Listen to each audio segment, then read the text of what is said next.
My sister falsely accused me, leading to my imprisonment for years. And now that I've been released, I will repay everything I went through in the same coin. My sister has always been a troublesome person, and we all knew it. She didn't even finish high school because when she was attending, she simply decided to disappear for years with a boyfriend. And when they broke up, she came back and immediately started living with us again.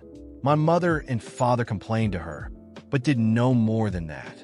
Obviously, this bothered me, and I told them several times, as I had already seen her take my things to sell several times. But they just said I should be patient and that they couldn't just kick my sister out of the house. However, one day, she eventually did something that I couldn't even imagine she would do.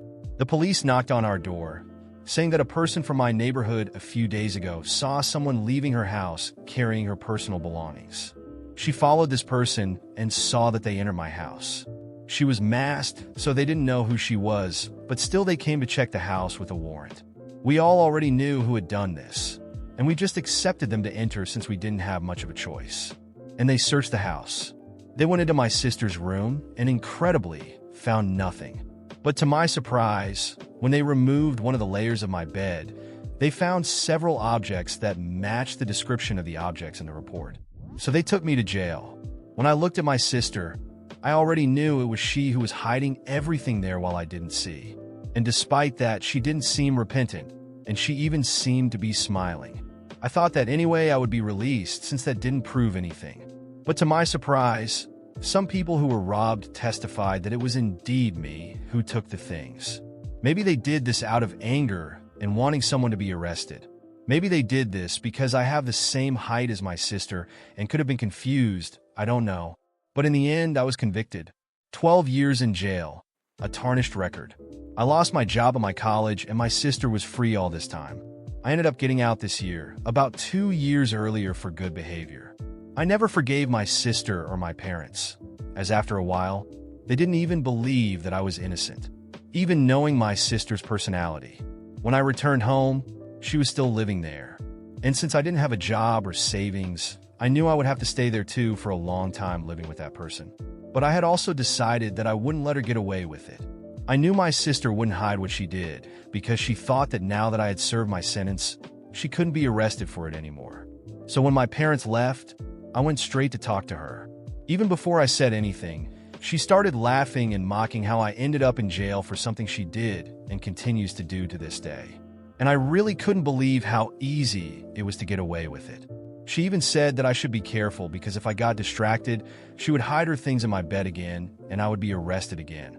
However, what she didn't count on was that all this time I was recording everything secretly. I knew she would give herself up. I knew she wasn't ashamed of what she did.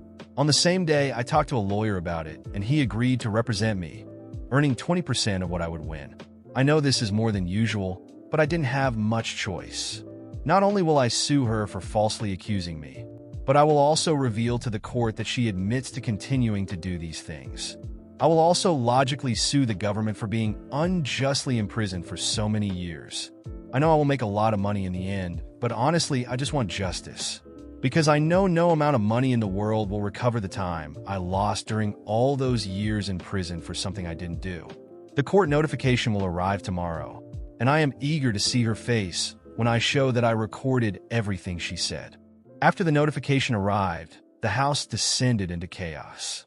For the first time, my sister lost that arrogant demeanor. She tried to act like it wasn't a big deal, but I saw the panic in her eyes. She attempted to snatch the paper from my hand, but I already had copies stored away. "You're joking, right?" she said, with a nervous smile that fooled no one. "Do you really think you're going to get away with this?" I replied, "Everything you did is about to come to light. That smug attitude of yours will be your downfall." As expected, my parents jumped into the argument. My mother was furious, not at her, not at me, but at the situation. As always, she tried to minimize everything, insisting that I was overreacting and that this would destroy the family. My father, on the other hand, stayed quiet. He knew something was wrong, but always opted for silence to avoid conflict. That only fueled my anger. Years of his complacency, and now he stood there, mute, while I bore the brunt of it all. My sister began denying everything, screaming that I was crazy and that it was all a setup. But I knew she was scared. That's when she resorted to what she always did best: manipulation. She looked at our parents, tears welling up in her eyes, and said, "Are you really going to let him do this to me? He's trying to tear our family apart." Predictably, my mother caved. "You can't do this, son. She's your sister. Please think about what you're doing." But I didn't budge. "I've been thinking about this for 12 years, I said coldly. "Now, it's time for someone to pay." The following days were intense. My sister tried everything. First, she offered fake apologies. She cried, begged, and promised to change. When that didn't work, she switched tactics. She started provoking me, trying to make me lose my temper, hoping I'd do something rash that she could use against me. But I was prepared. Every word, every threat, I recorded. I knew every detail might prove useful. When the day of the hearing finally arrived, she looked confident again. She walked in well-dressed, wearing that arrogant smile I'd come to despise. But I was calm.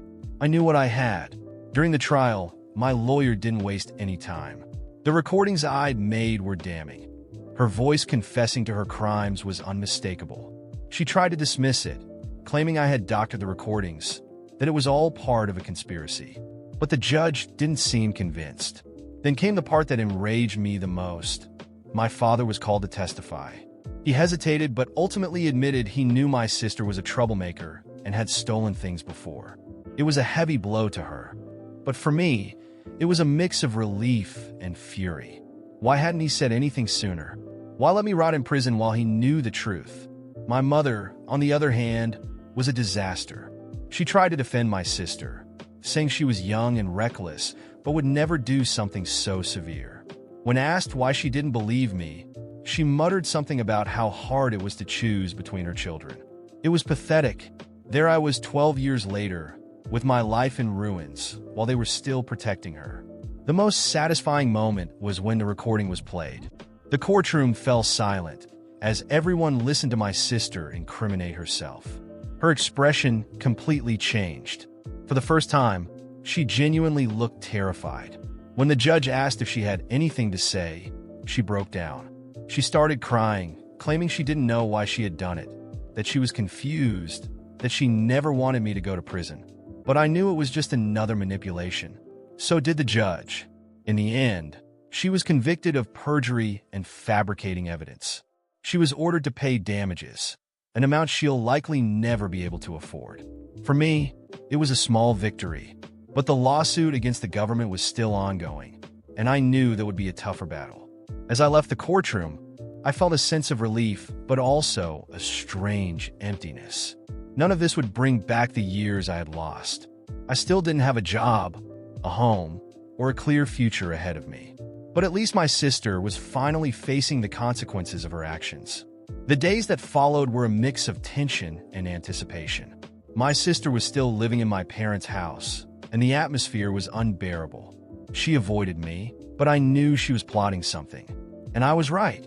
One night, I overheard a conversation between her and my mother. My sister was saying she would find a way to turn things around, that I hadn't won anything yet. There it was. She hadn't learned a thing. What she didn't realize was that I was prepared for the next step. I knew there were still more truths to uncover, more lies to expose. The trial was just the beginning.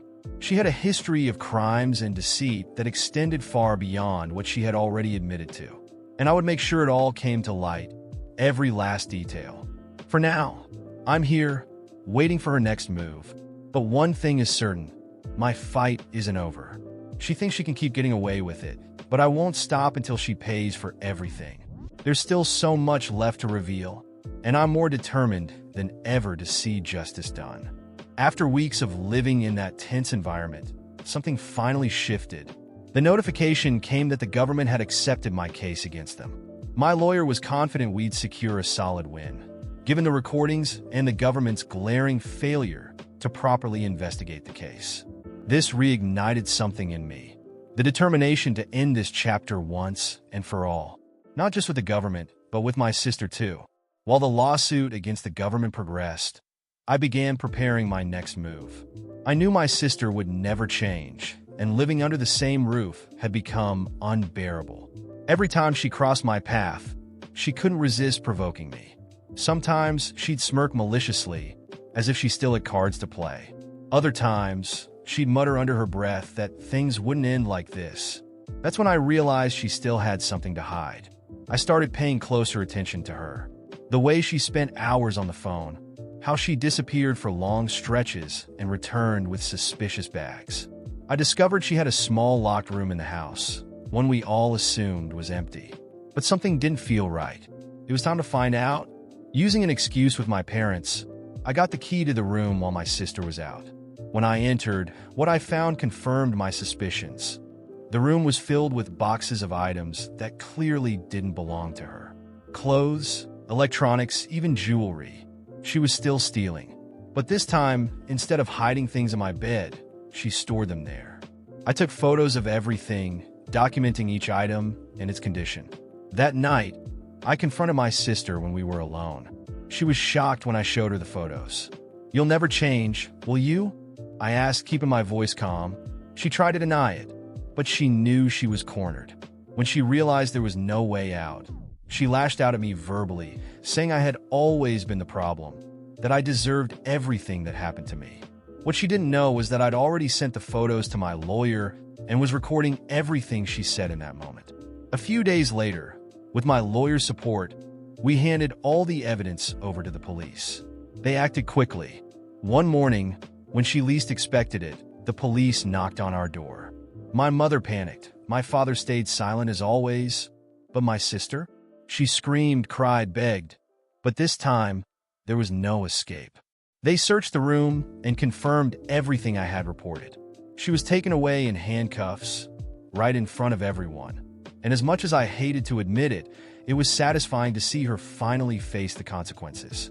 The house became eerily quiet after that. My parents were inconsolable. Not for me, but for her. Still, I knew there was no other way. I needed justice. Meanwhile, the case against the government was also nearing its end. After months of hearings and statements, the judge finally delivered the verdict. The government was found guilty of negligence for convicting me without conducting a proper investigation. I was awarded a substantial settlement, money that would never bring back the years I lost but finally gave me a chance to start over. With the money, I decided to do something I had always wanted: leave that house. I found a small apartment in a quiet neighborhood and started planning the next chapter of my life. But I couldn't completely move on just yet. I knew my sister was still in custody, awaiting trial for her most recent crimes, and that gave me an odd sense of peace. The day of her trial arrived. I attended as a witness. When I walked into the courtroom and saw her sitting there, head bowed, I didn't feel pity but a bitter sense of satisfaction. She was finally where she belonged. The judge was relentless. The evidence was overwhelming, and her lack of remorse sealed her fate. She was sentenced to several years in prison, with no possibility of parole for a long time. As she was led away, she didn't look at me, but I knew she felt my gaze on her. My parents tried to maintain contact with me after everything, but I knew I needed to cut ties. They had never believed me when I needed them most, never stood up when everything was falling apart. And now, after everything, there was no room for them in my life. I severed all connections and focused on rebuilding what I had lost. Today, months after everything, I feel like I can finally breathe. My life is far from perfect, but for the first time in years, I feel like I'm in control. My sister is in prison, my parents are no longer part of my routine, and the settlement money has given me the chance to start over. But there's still an emptiness. A part of me knows that those lost years can never be recovered. What I don't know is if this is truly the end. My sister is like a shadow that always returns. And even in prison, I feel like it's not the last I'll hear of her. But for now, I'm at peace. And if she ever tries something again, I'll be ready. Because now, I know I'm stronger than she will ever be.